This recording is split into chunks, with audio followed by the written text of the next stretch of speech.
ದೆಹಲಿ ಭೇಟಿಯ ಬಗ್ಗೆ ಪರೋಕ್ಷ ಸುಳಿವನ್ನ ಡಿಕೆ ಶಿವಕುಮಾರ್ ಅವರು ಕೊಟ್ಟಿದ್ದಾರೆ.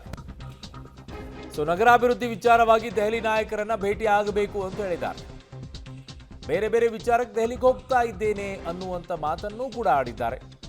ಪಬ್ಲಿಕ್ ಟಿವಿಗೆ ಡಿಸಿಎಂ ಡಿಕೆ ಶಿವಕುಮಾರ್ ಅವರು ಎಕ್ಸ್ಕ್ಲೂಸಿವ್ ಆಗಿ ಮಾತನಾಡಿದ್ದಾರೆ. ಆ ಮಾತುಗಳಲ್ಲಿ ನೀವು ಅರ್ಥ ಮಾಡ್ಕೊಳ್ಬಹುದು ಯಾವ ರೀತಿಯಾಗಿ ಅವರು ಆಕ್ರೋಶಗೊಂಡಿದ್ದಾರೆ.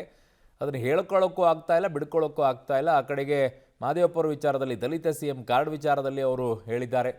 ಮಗದೊಂದು ಕಡೆಗೆ ಶಾಸಕರು ಸಚಿವರು ಮಾತನಾಡ್ತಿರೋ ವಿಚಾರದಲ್ಲಿ ಸಿದ್ದರಾಮಯ್ಯನವರು ಏನು ಮಾಡ್ತಾ ಇದ್ದಾರೆ ಆ ವಿಚಾರದಲ್ಲೂ ಕೂಡ ತಮಗೊಂದಿಷ್ಟು ಅಸಮಾಧಾನ ಇದೆ ಅನ್ನೋದನ್ನು ಹೇಳ್ಕೊಂಡಿದ್ದಾರೆ. ಅದೆಲ್ಲವೂ ಕೂಡ ಕಾಣಿಸ್ಕೊಳುತ್ತೆ. ನನ್ನ ಸಹೋದ್ಯೋಗಿ ಪೊಲಿಟಿಕಲ್ ಬ್ಯೂರೋಯಿಂದ ಈಗ ಸುಖೇಶ್ ನನ್ನ ಸಂಪರ್ಕಕ್ಕೆ ಸಿಗ್ತಾ ಇದ್ದಾರೆ. ಸುಖೇಶ್, ಈಗ ನೇರವಾಗಿ ಹೇಳದೇ ಇದ್ರೂ ಕೂಡ ಯಾವ ವಿಚಾರಗಳನ್ನು ಹೇಗೆ ಹೇಳಬೇಕಾಗಿದೆಯೋ ಆ ಹೇಳುವಂಥ ಪ್ರಯತ್ನವನ್ನು ಮಾನ್ಯ ಉಪಮುಖ್ಯಮಂತ್ರಿ ಡಿ ಕೆ ಶಿವಕುಮಾರ್ ಅವರು ಮಾಡಿದ್ದಾರೆ. ಅದು ದಲಿತ ಸಿಎಂ ವಿಚಾರದಲ್ಲಿ ಆಗಿರ್ಬೋದು, ಸಚಿವರು ಶಾಸಕರು ಮಾತನಾಡ್ತಾ ಇರೋ ವಿಚಾರದಲ್ಲಿ ಮಾನ್ಯ ಮುಖ್ಯಮಂತ್ರಿಗಳು ಹೇಗೆ ಸೈಲೆಂಟ್ ಆಗಿದ್ದಾರೆ ಅನ್ನುವಂಥ ವಿಚಾರನೂ ಆಗಿರ್ಬೋದು. ಹೇಗೆ ಇದನ್ನ ವಿಶ್ಲೇಷಣೆ ಮಾಡ್ತೀರಾ ಡಿ ಕೆ ಶಿವಕುಮಾರ್ ಅವರ ಹೇಳಿಕೆಯನ್ನು? ಅರುಣ್, ಖಂಡಿತ. ಯಾಕಂದ್ರೆ ದಲಿತ ಸಿಎಂ ವಿಚಾರ ಈಗ ಪದೇ ಪದೇ ಬರ್ತಾ ಇರುವಂತದ್ದು, ಮುನ್ನೆಲೆಗೆ ಬರ್ತಾ ಇರುವಂತದ್ದು. ಸಹಜವಾಗಿ ಸಿಎಂ ಸ್ಥಾನದ ನಿರೀಕ್ಷೆಯಲ್ಲಿರುವಂತಹ ಡಿಸಿಎಂ ಡಿ ಕೆ ಶಿವಕುಮಾರ್ ಅವರಿಗೆ ಪಾಲಿಗೆ ಒಂದು ರೀತಿಯ ಸವಾಲದು.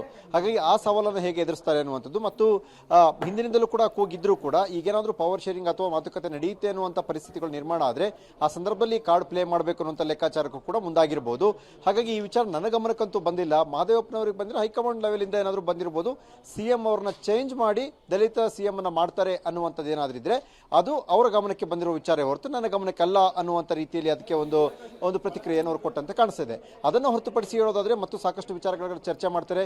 ವಿಶೇಷವಾಗಿ ಸಚಿವರ ವಿಚಾರಕ್ಕೆ ಸಂಬಂಧಪಟ್ಟಂಗೆ ಸಚಿವರುಗಳು ಮಾತನಾಡ್ತಿದ್ದ ವಿಚಾರದಲ್ಲಿ ಶಾಸಕರುಗಳು ಮಾತನಾಡ್ತಿರುವಂಥ ವಿಚಾರ ಅದೆಲ್ಲವನ್ನು ಕೂಡ ಕಂಟ್ರೋಲ್ ಮಾಡಬೇಕಾಗಿರೋದು ಮುಖ್ಯಮಂತ್ರಿಗಳು ಹೊರತು ನಾನಲ್ಲ ಅನ್ನುವಂಥದ್ದು ನಾವು ಹೇಳ್ತಾರೆ. ಅಲ್ಲಿಗೆ ಸಚಿವರು ಶಾಸಕರುಗಳು ಮಾತನಾಡ್ತಾ ಇದ್ದಾರೆ, ಇದನ್ನ ಕಂಟ್ರೋಲ್ ಮಾಡಬೇಕು ಅನ್ನುವಂಥ ರೀತಿಯಲ್ಲಿ ಕೂಡ ಅವರು ಹೇಳಿಕೆಯನ್ನು ಕೊಟ್ಟಿರುವಂಥದ್ದು. ಅರುಣ್, ಓಕೆ, ಹಾಗಿದ್ದಾಗ ಬಿಸಿ ತುಪ್ಪ ಈಗ ನುಂಗೋಕೋ ಆಗ್ತಾ ಇಲ್ಲ, ಉಗುಳೋಕೋ ಆಗ್ತಿಲ್ವಾ ಮಾನ್ಯ ಉಪಮುಖ್ಯಮಂತ್ರಿಗಳಿಗೆ?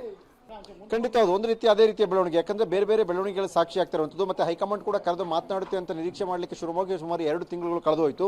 ಹೈಕಮಾಂಡ್ ಕೂಡ ಸ್ಪಷ್ಟವಾಗಿ ಇದುವರೆಗೂ ಇಂಥದ್ದೇ ದಿನಾಂಕ ಅನ್ನುವಂಥದ್ದು ಕೂಡ ತಿಳಿಸ್ತಾ ಇರೋದ್ರಿಂದ ಸಹಜವಾದ ಒಂದು ರೀತಿಯ ಕುತೂಹಲ ಇದ್ದಂತ ಕಾಣಿಸ್ತಾ ಇದೆ. ಆ ಕುತೂಹಲದ ವಿಚಾರದ ಮಧ್ಯದಲ್ಲಿ ಈ ಎಲ್ಲ ಬೆಳವಣಿಗೆಗಳು, ವಿಶೇಷವಾಗಿ ದಲಿತ ಸಿಎಂ ಕಾರ್ಡ್ ಪದೇ ಪದೇ ಪ್ಲೇ ಆಗ್ತಾ ಇರುವಂಥದ್ದು ಸಹಜವಾಗಿ ಒಂದು ರೀತಿಯ ಇಕ್ಕಟ್ಟನ್ನು ಸೃಷ್ಟಿ ಮಾಡದಂತೆ ಕಾಣಿಸ್ತಾ ಇದೆ. ಅರುಣ್, ಓಕೆ ಸುಖೇಶ್, ನಿಮ್ಮೆಲ್ಲ ಮಾಹಿತಿಗೆ ಧನ್ಯವಾದಗಳು.